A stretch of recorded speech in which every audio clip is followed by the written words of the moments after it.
Hi there. My name is ML. Welcome to Healing After Loss. I read from this book, Healing After Loss, Daily Meditations for Working Through Grief by Martha Whitmore Hickman. There is a link below in the description, I suppose it's called. If you'd like your own copy of this book, I refuse to use the big box behemoth beast of a seller.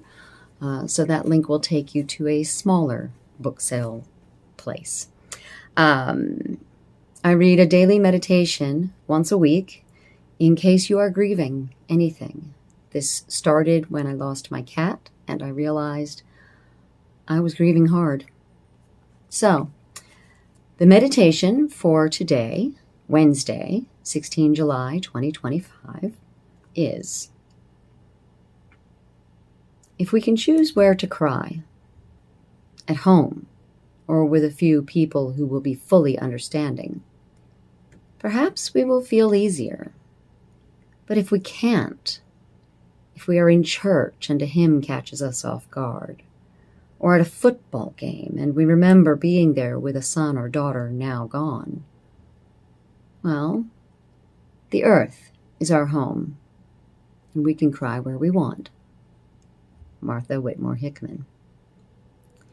Among the extra burdens we do not need when we are dealing with grief is the burden of abiding by some code of when and where it is okay to cry. We are somehow embarrassed if we find ourselves overtaken by grief in a public place. What are we trying to prove? When was the last time you saw someone overcome by tears and thought less of that person? If you see a stranger on the verge of tears, what is your reaction? See? We are quite willing to extend empathy to a stranger, but less willing to allow ourselves to be the recipients of empathy from others.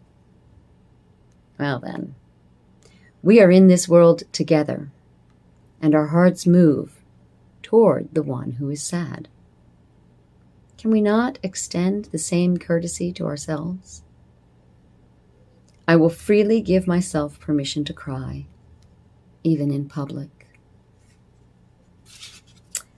I have often cried in public. I don't save my tears for privacy. I don't believe there's any point. And not because someone has coached me out of being embarrassed by my tears, and not because some therapist somewhere has coached me that I should feel free to express my tears at any time. I'm just the kind of person who will cry when I need to. In fact, sometimes I feel a need to cry, like I just don't have the right trigger. So I'll watch a sad movie or listen to a sad song. When my first marriage was dissolving, there was definitely loss there, and it seemed that every song on the radio pushed me out of any joy I happened to be feeling. I spent, at the bare minimum, days, it felt like weeks or months, where I would just be in the car driving somewhere and the radio would play a song that hit me, made me feel bad about the relationship that was falling apart, about the love that I had for that person, about the love that I had lost from that person. So I would cry. But there are times in my life where I need to cry, where I know I need to cry. And for the life of me, I just can't get there. Like, I know how cleansing it will be if I could just let go and cry. And if I'm not triggered by a song on the radio, I'll watch Truly, Madly, Deeply. And I'll mourn the relationship in that movie. And after that movie is over, I will mourn our collective loss of Alan Rickman as an amazing actor. And now I can watch anything that he's in and mourn the loss of him. I can watch any Robin Williams movie, and before it's over, I will mourn the loss of a fantastic, amazing comedian. There was a time where we were losing musicians right and left. The 2010s, I think it was. Early 2010s, possibly mid, like 2015, 2016. I don't remember exactly. But it seemed like every few months, 3 more musicians were dead.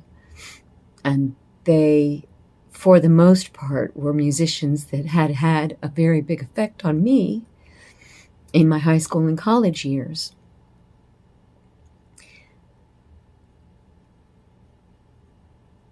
So I cry. And I don't care who sees me cry. I don't care who watches me cry.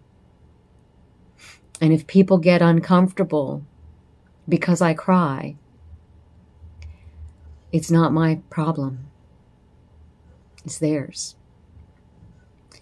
So, if you have a loss, a person, an animal, a life experience, if there is something that you are going through right now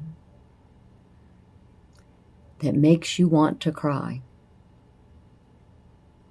allow me to give you permission to do it.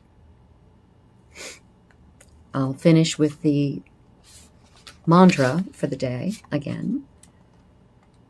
I will freely give myself permission to cry, even in public. If this is helpful for you, please subscribe so that you can watch weekly.